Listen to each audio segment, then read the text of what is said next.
যে পশ্চিম বাংলার মুসলমানরা ঘুষপেটিয়া, পশ্চিম বাংলার মুসলমানরা বাংলাদেশ থেকে সেখানে ভোট দিচ্ছে বলে আপনাদেরকে বাংলাদেশি বলে পড়াশোনা নয়, সমাজ বিরোধীর আখড়া করে দিচ্ছে আপনাকে আমাকে।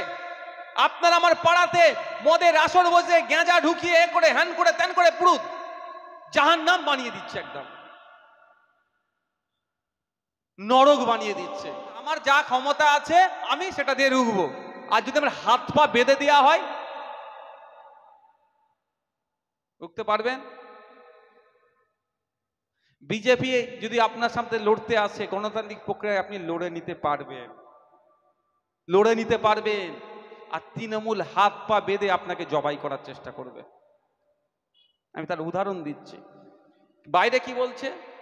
আমরা বিজেপির হাত থেকে বাঁচাবো। ভালো কথা। আপনাকে কোথায় বলছে? ঘরে ঢুকে পড়। বাইরে বিজেপি আসে, কামড়ে নেবে, শেষ করে দেবে, তোরা ঘরে ঢুকে পড়। বিশ্বাস করে ঘরে ঢুকে গেলেন, বাইরে দিক দিয়ে তালা মেরে দিয়েছে। এখন না খেতে দিচ্ছে, না পানি দিচ্ছে, না শিক্ষা দিচ্ছে, না চাকরি দিচ্ছে, কিছুই দিচ্ছে না।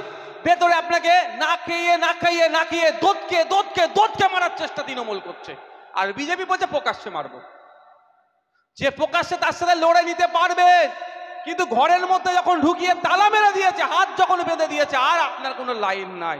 আপনার লাইন আছে নাকি বলুন না? আছে লাইন? আজকাল লাইন নেই। পায়ের নিচে এখনো হলেও যদি একটু মাটি থাকে ভাবুন। আমি ওই জন্য বলছি একটু ভাবুন, বলার কারণটা একটু ভাবুন। যে বিজেপির সাথে লড়ে নেবেন সামনে থেকে, আপনাকে ঘরের মধ্যে ভরে যারা তালা মেরে দিচ্ছে তো আপনাকে খেতে দিচ্ছে, আপনি রেশন পাচ্ছেন ঠিকঠাক? রেশনে গুলি মারুন। আপনি যে শ্রম দিচ্ছেন তার শ্রমের মূল্যায়ন হচ্ছে? এখানে যারা আছেন ম্যাক্সিমাম তো এই এলাকা তো বিভিন্ন কোম্পানিতে কাজ করেন তো নাকি? হ্যাঁ, সব ইএসআই হয়েছে আপনাদের? যারা শ্রমিক আছে হাত তুলুন তো, যাদের ইএসআই আছে। হ্যাঁ, আপনাকে তো মেরে দোদকে মারছে ইএসআই, বুঝতে পারছেন তো? 30 জন, সম্ভবত 30 জনের অধিক কোনো কোম্পানিতে বা কারো কাছে কাজ করলে তাদেরকে লেবার কোড অনুযায়ী চলতে হবে। ইএসআই যদি থাকে, আপনার শরীর অসুস্থ হয়েছে, ট্রিটমেন্টটা সম্পূর্ণ ফ্রিতে ইএসআই হসপিটালগুলোতে আপনি পাবেন। তার জন্য আপনার মাথার পিছু, মানে আপনি কাজ করছেন, মাথা পিছু কোম্পানিকে একটা টাকা স্টেটকে দিতে হবে। এগুলো দিয়েছে? তাহলে আপনার শ্রম চুরি হচ্ছে। আপনি স্বাস্থ্য পরিষেবা মধ্যমগ্রাম হসপিটালে গেলে ঠিকঠাক পাচ্ছেন না, বেসরকারি হসপিটালে যেতে হচ্ছে। চাকরি নাই, পড়াশোনা নাই, সমাজ বিরোধীর আখড়া করে দিচ্ছে আপনাকে আমাকে। আপনার আমার পাড়াতে মদের আসর বসে গেঁজা ঢুকিয়ে এ করে হ্যান করে ত্যান করে পুরো জাহান্নাম বানিয়ে দিচ্ছে, একদম নরক বানিয়ে দিচ্ছে। আর কি বলছে? বিজেপির হাত থেকে তো ওকে বাঁচিয়ে রেখেছে। আপনাকে দোদকে মারার চেষ্টা হচ্ছে। যাবে সামনে থেকে বুঝে নেবেন। আমার কথাটা কি খারাপ লাগলো নাকি আপনাদের? একটু বোঝার জন্য কথা বলছি। তৃণমূল আপন নয়, বিজেপিও আপন নয়। যে যার মতো রুটি সেকছে। 2004 সালের আগে এই মমতা ব্যানার্জি কিন্তু বিজেপির মতোই কথা বলেছিল পার্লামেন্টে। তখন আপনি ভোট দেননি। তখন পার্লামেন্টে ডেপুটি স্পিকারের সামনে কাগজ ছুঁড়ে মেরেছিল তৃণমূলের সুপ্রিমো, যে পশ্চিম বাংলার মুসলমানরা ঘুষপেটিয়া, পশ্চিম বাংলার মুসলমানরা বাংলাদেশ থেকে সেখানে ভোট দিচ্ছে বলে আপনাদেরকে বাংলাদেশি বলেছিল 2004 সাল 5 সালের দিকে। তখন আপনারা ভোট দেননি বলে মমতা ব্যানার্জিকে। খেয়াল আছে না নেই? ডেপুটি স্পিকারের সামনে কাগজ ছুঁড়ে কান্নাকাটি করছিল। তো আপনি যখন ভোট দিলেন, আপনি গুড মুসলিম হয়ে গেলেন। আগামী দিনে যদি ভোট দেওয়া বন্ধ করেন, এই মমতা ব্যানার্জির দলের লোকেরা বলবে এই দেখো বাংলাদেশি হাঁটাও, আপনাকে বলবে। তাহলে ভোটের জন্য আপনাকে ইন্ডিয়া বাংলাদেশের পরিচয় এরা তৈরি করে দিচ্ছে। তাহলে আপনি আপনার জবাব যোগ্য জায়গায় গিয়ে দিতে পারেন। যোগ্য প্রতিনিধি তৈরি করতে হবে, তাহলে আপনার এই বলার সাহস পাবে না। যদি এর সময় এসেছে আপনাদের হাতে, সর্বোচ্চ ক্ষমতা আপনাদের হাতে আছে। আগামী দিন দেশের আইনসভায় গিয়ে আপনার হয়ে কথা বলার মতো কে আছে? দলিতের হয়ে বলার মতো কে? আদিবাসীর হয়ে বলার মতো কে? মুসলিম সব পিছিয়ে বর্গের হয়ে বলার মতো লোক তৈরি করতে হবে। আজকে সমস্ত ভাবেই আমাদের রাজ্যটা পিছিয়ে যাচ্ছে। আমরা তো পুলিশকে নিয়ে অনেক কথা বলি, মন্দিরের ঘন্টা যে যেমন পারে বাজাই, মানে যে পুজো দিল না সেও একবারে সে এরকম নাড়িয়ে দেয়, তাই তো নাকি? যে পুজো দেয় সেও একবার করে নাড়িয়ে দেয়। মন্দিরের ঘন্টা বিরোধীরাও পুলিশকে বলছে, শাসকও পুলিশকে বলছে, কিন্তু ওদের অবস্থা নিয়ে আমরা ভেবেছি? আমাদের সমাজের একটা গুরুত্বপূর্ণ অংশ তো ওরা। আমরা পুলিশকে কেন রেখেছি? এই পুলিশি ব্যবস্থাটা কেন? এই মধ্যমগ্রামের কথা যদি বলি, মধ্যমগ্রামে কত মানুষ আছে? 2 লাখ আমি ধরছি।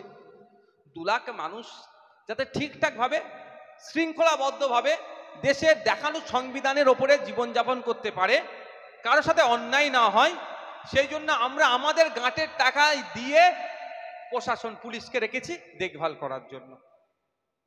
এটা পুলিশ তো, তারা নিরপেক্ষতা বজায় রেখে সঠিকভাবে কাজ করবে। আজকে সেটাকেও কুলসিত করছে। তাদের 8 ঘন্টা ডিউটি, 8 ঘন্টার জায়গায় তাদেরকে 16 ঘন্টা ডিউটি কেন করতে হবে? যে পুলিশ শাসকের হয়ে চাটুকারিতা করছে তাকে আমরা ধিক্কার নিন্দা জানাই, কিন্তু পুলিশের প্রায় 1.5 লক্ষ শূন্য পদ, থানা বেরিয়ে দিচ্ছে। ভাঙড়ে 8টা থানা, আমি বলেছি তো মানে পাড়ায় পাড়ায় থানা করে দিক, আমার কোনো অসুবিধা নেই, কিন্তু পুলিশটা বাড়ুক না। তাহলে একটা পুলিশকে কত 8 ঘন্টার জায়গায় 16 ঘন্টা 800 ঘন্টা ডিউটি করতে হচ্ছে। এই তাদের অন্যায় হচ্ছে। ডিএ নাই, বাচ্চাদের মিড ডে মিলের ঠিকঠাক বরাদ্দ নাই, সেখানেও কাটিং হচ্ছে। কম্পোজিট গ্রান্ট নাই, পুরো রাজ্যটা রসাতলে চলে যাচ্ছে। আর আপনাকে আমাকে 1000 টাকায় 1200 টাকায় লক্ষ্মীর ভান্ডারে মাতিয়ে রেখেছে আমার মাগুলোকে, আর বাপগুলোকে মাতাল, ছেলেগুলোকে মাতাল বানানোর জন্য পাড়াতে পাড়াতে লিগাল ইলিগাল মদের দোকান খুলে দিয়েছে। মমতা ব্যানার্জি সরকার ক্ষমতায় আসার পরে 1000 শিক্ষা প্রতিষ্ঠান করেছে কি বলতে পারবো না, আমার তো মনে হয় করেনি, কিন্তু প্রায় 21,000 মদের দোকান করে দিয়েছে। লিগাল সার্টিফিকেট সহ প্রায় 21,000 মদের দোকান করে দিয়েছে। ভাবছেন তো? একটু ভাবুন, ওই মদের দোকানে যে কারা হই করবে, আমার আপনার বাড়ির ছেলেরা। শিক্ষা প্রতিষ্ঠানটা গড়ে দেবে না, কারণ শিক্ষা প্রতিষ্ঠান গড়লেই কি হবে? প্রশ্ন করবে, প্রশ্ন করলেই তাদের সমস্যা। প্রশ্ন করা যাবে না, বাবু তোমার কি লাগবে বলো, দিয়ে দিচ্ছে। তাই আমি আপনাদের কাছে অনুরোধ করব, যখন ভোটের সময় আসবে একটু মাথাটা ঠান্ডা করে ভোটটা সঠিক জায়গায় দিন। সঠিক জায়গায় না দিতে পারলে আমাদের দুরবস্থা ছাড়া আর কিছুই হবে না। আমাদেরকে ফ্যাল করে তাকিয়ে থাকতে হবে। আপনি বলুন তো, এসটি কোটায়, শিডিউল কাস্ট যে কোটা আছে, সেই কোটায় মুসলিম চাকরি করবে কেন? ওটা দলিত ভাইদের জন্য তো সংরক্ষণ করা হয়েছে, তাদের অধিকার তাদেরকে দেওয়া হয়েছে, কেন করবে? এসটি কোটায় উচ্চ বর্ণের মানুষ চাকরি করছে, কেন করবে?